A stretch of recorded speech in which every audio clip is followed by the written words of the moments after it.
پھر جب یہ کوئی قوم دیکھے کہ اللہ رغم ہمارے قوانین جن کو ہم اسلامی کہہ رہے ہیں قرآن کے خلاف جا رہے ہیں، اس سے بھی وہ ٹس سے مس نہ ہوں، تو جاتے ہیں تو جائے. وہ انسانوں کی بنائی ہوئی فقہ اور قوانین جو ہیں ان کی خلاف ورزی کرنے سے تو وہ آپ کو سزا ملتی ہے. یہ بات کہ یہ خدا کے قانون کے خلاف ہے، یہ قانون خود جو بنا ہوا ہے، اس کی کوئی سزا دنیا میں نہیں مل تو رہی ہے. عزیزان من، تیری ہی آنکھوں کے اوپر پٹی بندھی ہوئی ہو تو کیا علاج اس کا؟ یہ کیفیت ہے ان لوگوں کی کہ کرے ما انزل اللہ. اور اس کے برعکس ان اللہ یدخل الذین آمنوا وعملوا الصالحات جنات تجری من تحتها الانہار. قرآن پر ایمان رکھنے والے، ما انزل اللہ پر ایمان رکھنے والوں کی کیفیت یہ ہوگی کہ اس ایمان کے بعد اس کے مطابق جو وہ کام کریں گے اس کا نتیجہ وہ جنت ہوگی جس کے ہم وعدے کرتے چلے آ رہے ہیں اور جس کی شادابیوں میں کبھی فرق نہیں آئے گا. اس کے برعکس والذین کفروا. اب آئیے ایک اور کیٹیگری. عجیب بات ہے، میں نے کہا تھا کہ جو ہم آگے بڑھتے جائیں گے قرآن کا انداز یہ ہے، پہلے پھیلائی ہوئی باتیں کرتا تھا تو آہستہ آہستہ یہ ارتکازن باتیں کرتا ہے، حتیٰ کہ جب ہم 29ویں 30ویں پارے میں پہنچتے ہیں تو وہاں تو ایک ایک لفظ کے اندر پوری تفسیر ہوتی ہے. دیکھیے عجیب انداز ہے قرآن کا. کہتا چلا آ رہا ہے کفر کیا ہے. لیجیے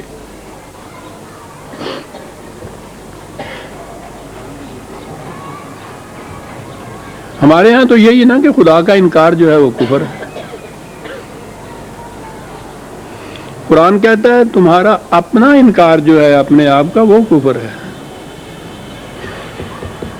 شعر تو ہے فارسی کا، بات تو کہہ گیا ہے. شاخ نہال سدرائی خار و خس چمن مشاؤ. تو تو شجر طوبہ کی شاخ ہے، مومن سے کہتا ہے، مسلمان سے کہتا ہے. تو باغ کے خار و خس کے ساتھ اپنے آپ کو ملا رہا ہے. سن جو میں کہہ رہا ہوں، منکر ہو اگر شبی خدا کا، اگر تم منکر ہو گیا تو ٹھہر جا، تھوڑی دیر کے لیے رہو. منکر خیش تن مشاؤ، اپنا منکر نہ ہو. یہ انکار خیش کیا چیز ہے؟ کون ہے جو میں نہیں کہتا اپنے آپ؟ اس سے کون منکر ہوتا ہے؟ یہ کیا چیز ہے؟ یہ ہے جو قرآن نے بتایا. کہنے لگا اور تمہیں بتائیں، دو زندگیاں ہیں. ایک انسان کی طبعی زندگی ہے، فزیکل لائف. کہا اس حد تک انسان اور حیوان میں کوئی فرق نہیں ہے. دونوں کی مشینری جسم کی ایک جیسی ہے.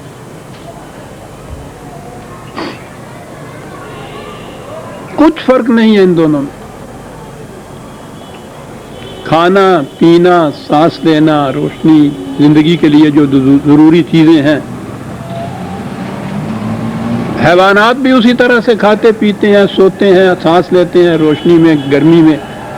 انسان بھی اسی طرح سے یہ کچھ کرتے ہیں. تو اس حد تک تو حیوانی اور انسانی زندگی یکساں ہے.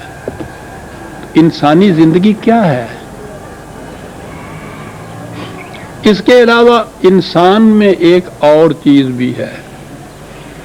وہ منکر خیشتن جو کہا تھا نا اس نے، اور یہ وہ چیز ہے جسے آپ میں کہتے ہیں یا میری کہتے ہیں.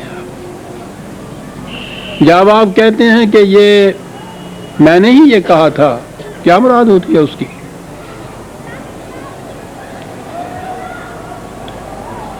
آپ کی زبان ذمہ دار ہوتی ہے اس کی جو کہا تھا آپ نے.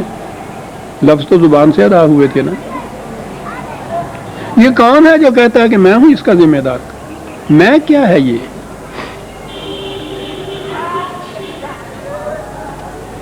اور پھر میرا اور میری تو چلا جاتا ہے سر. میرا مال، میری جان، میرا باپ، میرے بیٹے، میری بیوی، میرا گھر، میرا مکان، میرا یہ میں کون ہے جس کا یہ سب کچھ؟ حتیٰ کہ میری جان بھی کسی میں کی ہے.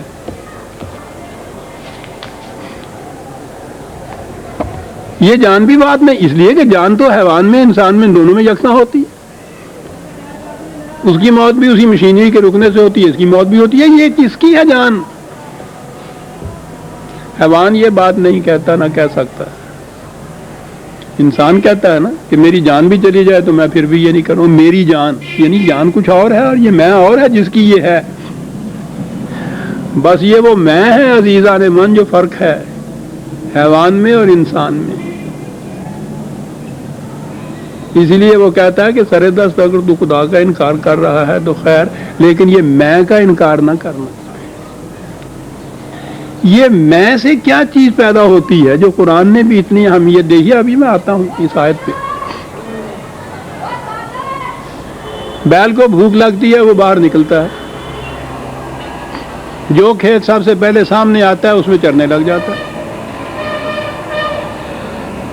کوئی جرم نہیں. جرم اتنا ہی ہے نا کہ وہ کھیت والا آ جائے تو وہ کوئی ڈنڈے مارتا ہے. ویسے اگر یہ بات نہ ہو تو کوئی جرم نہیں.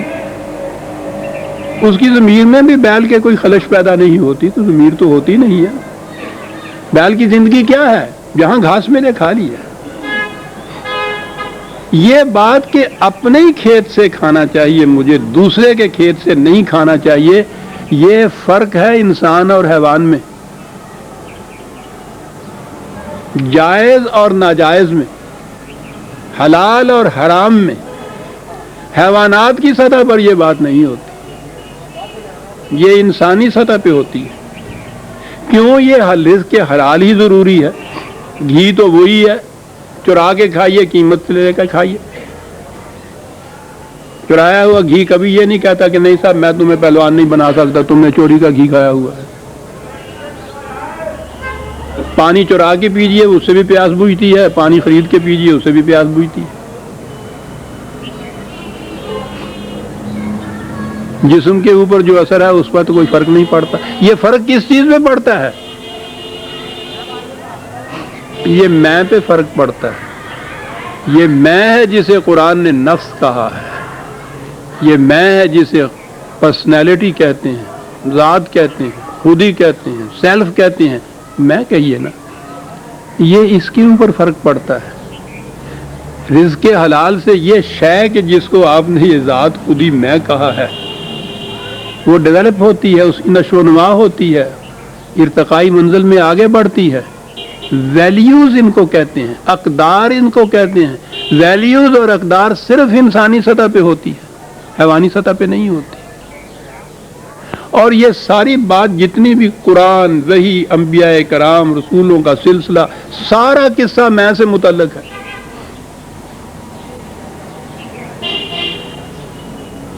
ان احکام و قوانین خداوندی سے یہ جو میں ہے یہ سنورتی ہے، نکھرتی ہے، بڑھتی ہے، نشو و نما ہوتی ہے. پھر ہوتا کیا ہے؟ پھر مرنے کے بعد یہ ارتقائی منزل اگلی منزل میں جاتی ہے، اسے جنت کہتے ہیں. اور جو وہاں یہ نہیں ہوتی وہ جہنم ہوتی ہے. جنت اور جہنم اس جسم کی ہے نہیں، وہ تو یہیں تو دبا دیا جاتا ہے. یہ میں آگے چلتی ہے.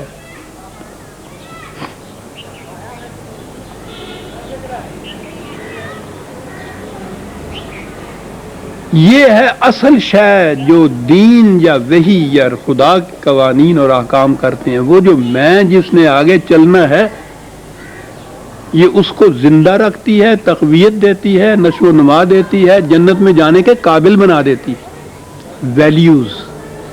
حیوانات میں ویلیوز نہیں ہوتی. بس یہ فرق آ گیا حیوانی زندگی اور انسانی زندگی میں. اسی لیے ان کی طرف نہ کوئی نبی آیا، نہ وحی آئی، نہ کوئی کتاب ہے ان کے پاس. ویلیوز ہی نہیں ہے تو سوال ہی نہیں ہے. زندگی تو کھانے پینے کا نام ہے.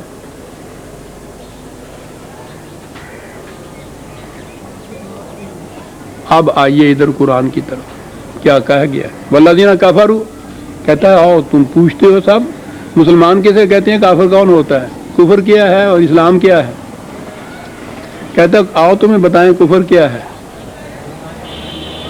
کافر وہ ہے یتمتعون و یاکلون کما تاکل الانعام، جو زندگی صرف کھانے پینے سونے جاگنے کو سمجھتے ہیں حیوانوں کی طرح. ان کو کافر کہتے ہیں.